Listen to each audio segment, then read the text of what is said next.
BPHTB atau Bea Perolehan Hak atas Tanah dan Bangunan adalah pajak yang dikenakan saat seseorang memperoleh hak atas tanah atau bangunan oleh orang pribadi atau badan.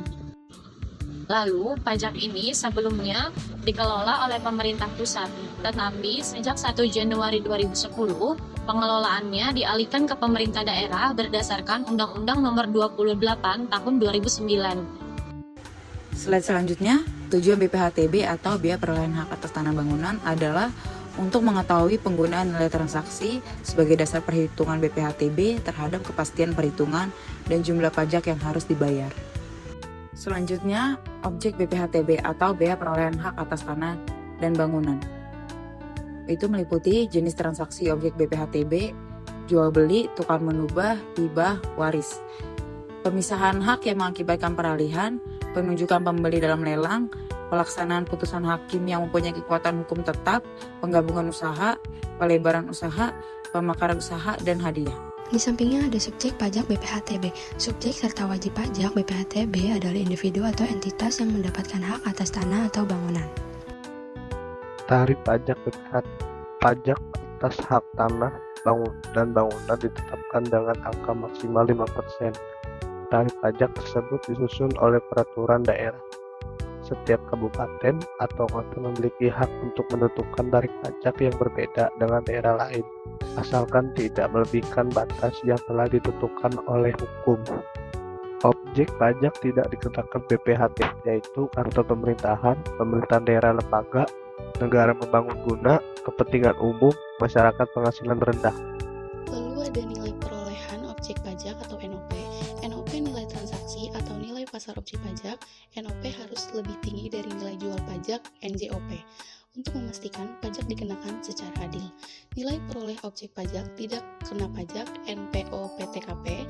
Batasan nilai pajak tidak dikenakan yang umumnya ditetapkan minimal 60 juta untuk setiap wajib pajak.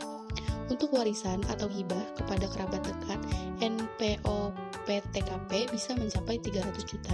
Rumusnya adalah hitung dasar pengenaan pajak OPPP. OPPP sama dengan NOP dikurang NPO PTKP sama dengan jumlah hitung BPHTB.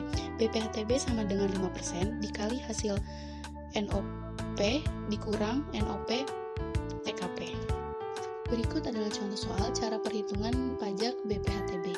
Wajib pajak Pak Budi membeli tanah dan bangunan dengan nilai perolehan objek pajak sebesar 200 juta. Hitunglah BPHTB dari pembelian tanah tersebut. NOP-nya 200, lalu NPO PTKP-nya 60, maka 60 juta, maka 200 dikurangi 60 juta, hasilnya 140. Nah, 140 ini adalah nilai perolehan objek pajak kena pajak sebesar 140 juta. Pajak yang terutang sama dengan 5% dikali 140 juta sama dengan hasilnya 7 juta rupiah. Nah, selanjutnya di sini ada BMATRAI. BMATRAI adalah pajak atas dokumen uang terutang sejak saat dokumen tersebut ditandatangani oleh pihak yang berkepentingan atau diserahkan kepada orang lain. Tarif tunggal BMATRAI, Undang-Undang Nomor 10 Tahun 2020 menetapkan tarif tunggal BMATRAI sebesar Rp10.000 yang menggantikan tarif sebelumnya yaitu Rp6.000. Tarif ini berlaku untuk dokumen tertentu. Dokumen yang dimaksud adalah kertas yang berisikan tulisan yang mempunyai arti tentang perbuatan, keadaan, atau kenyataan.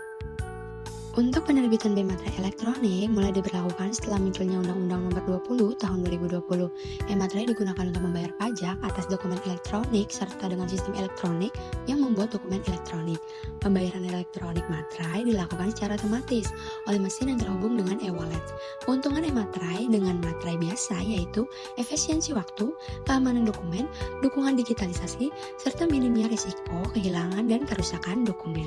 Selanjutnya di sini ada dokumen tertentu yang tidak dikenakan BMATRAI. Yang pertama ada dokumen pelayanan publik seperti surat keterangan dokter, rekam medis pasien, dokumen pendidikan seperti ijazah, surat tanda kelulusan.